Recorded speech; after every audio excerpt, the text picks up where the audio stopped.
everyone, I'm back with a collective haul. Most of this is art supplies that I have to share with you, some stamping as well. But let me just get started. I want to share with you this card that I received from Anna White. She's at Sweet Miss Daisy on Instagram, I believe, and her YouTube channel I think is the same, but I think her name is in it as well. But this is a Valentine's Day card that she sent to me. I love this Anna. She watercolored it. And she has a video on this as well if you're looking to watch that process. I had sent her this stamp as part of a Christmas gift last year. And so she colored it up and sent it to me. So very sweet, Anna. Thank you so much. I really appreciate that. This is an image from Diana Markham. If you're looking for it, it is a wood stamp that has been long retired, so you'd have to look on the secondhand market for this one. It's a really cute card, and I want to show you without showing my address. She's put some stickers on it. So there's like a little Be Happy with little gnomies on it. And then on the back, she has this, I hope this makes you smile. So really cute stickers. Thank you, Anna, for the Valentine's Day card. I remember seeing this video. Speaking of watercolor, lots of this stuff is for watercolor. So this past weekend I took a class. It was an online class, and you know, I've never taken a class from this artist before, but I really enjoyed it. And so there's some supplies that I didn't have, and decided I would go ahead and pick up for fun because, of course, I'm indulging myself. I got some great news at work. We got bonuses, so that's always nice. And after being my responsible self and putting money away towards retirement, I knew I'd be cashing out some of that amount. So I went ahead and spoiled myself a little bit with some artist supplies. I guess you guys know crafters always have stuff. You know, I haven't been buying a whole lot of craft stuff. Not my normal volume, I should say, just because I have so much. But some of these things I didn't have and had been thinking about some things. But of course, since I took the watercolor class, I thought I would, go ahead and purchase some more brushes. And there are two places that I went to shop. And both of them are local, but I know they both have online websites, I believe. One is called Jerry's Artorama, and I went there on Sunday because they were open. And the other place is called Cheap Joe's Arts and Crafts or something like that. So I, after taking the class, obviously I didn't have all the brushes that the instructor was using, and I thought, oh, that'd be nice to pick up some additional brushes. So I'm not going to go through them all because they're just all different sizes and types, and I prefer the short-handled brushes because normally when I'm watercoloring, it's a small image. It's not a huge, it's usually smaller than this size, and this is a notebook that is 6 by 9 inches. I'll get to that, but I picked these up. These are all different types of brushes, but they're all made by Princeton, and they're different, different levels is what I want to say. So, like I said, I enjoy using watercolor, watercolors to color in my stamped images. But the class that I took was you drew the image and then you watercolored, on top of that. So it wasn't a stamping type of class. You actually drew what she was showing you.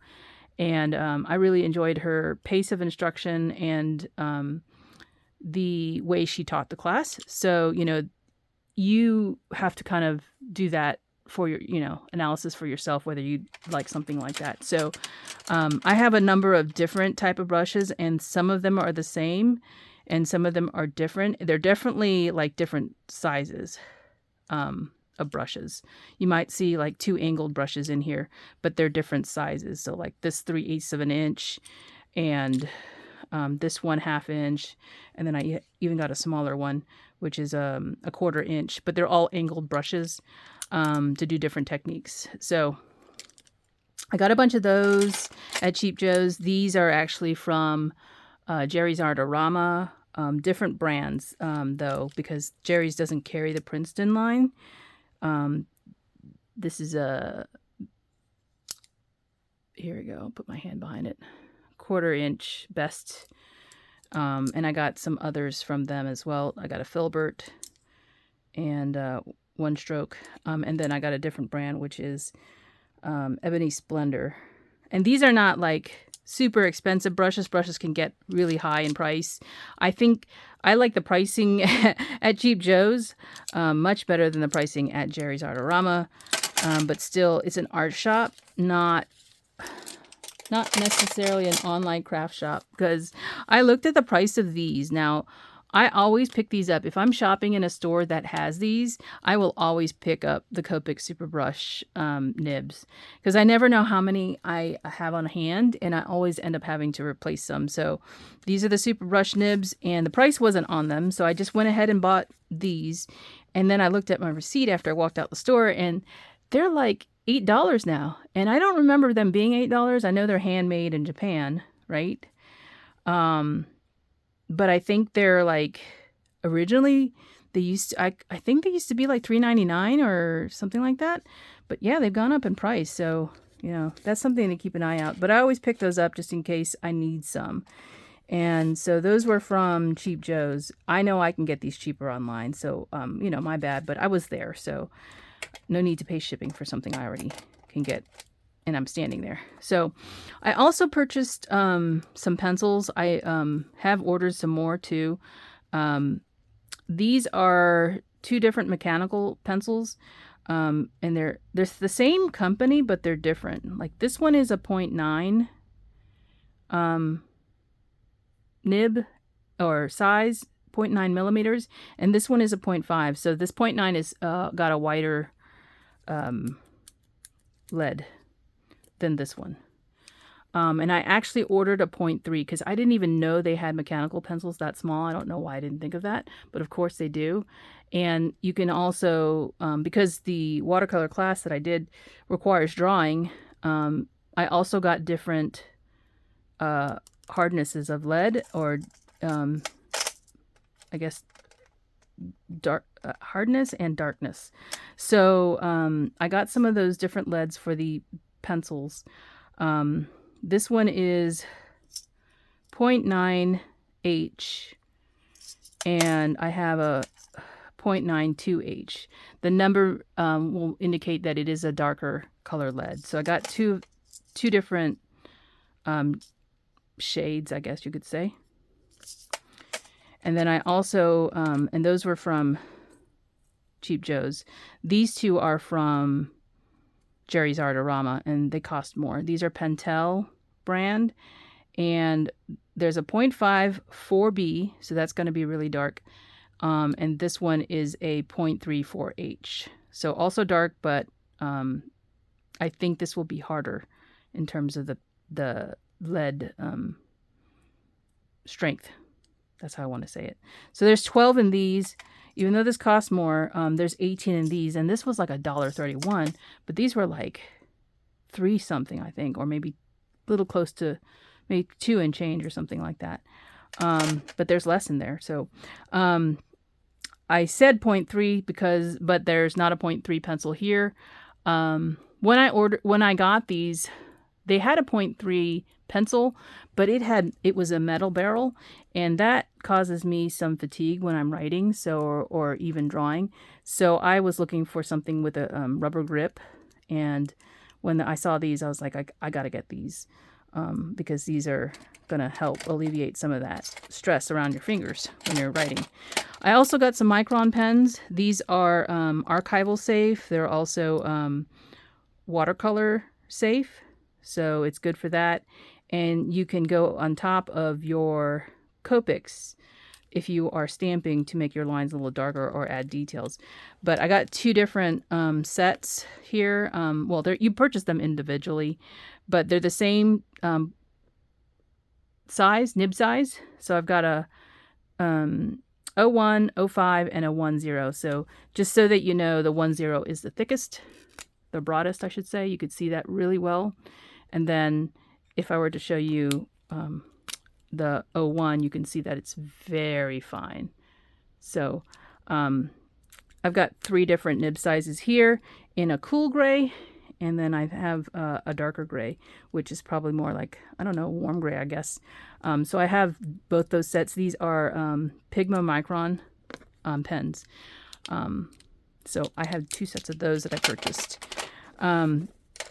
Those were from both places, actually, because, yeah, both places mixed in together.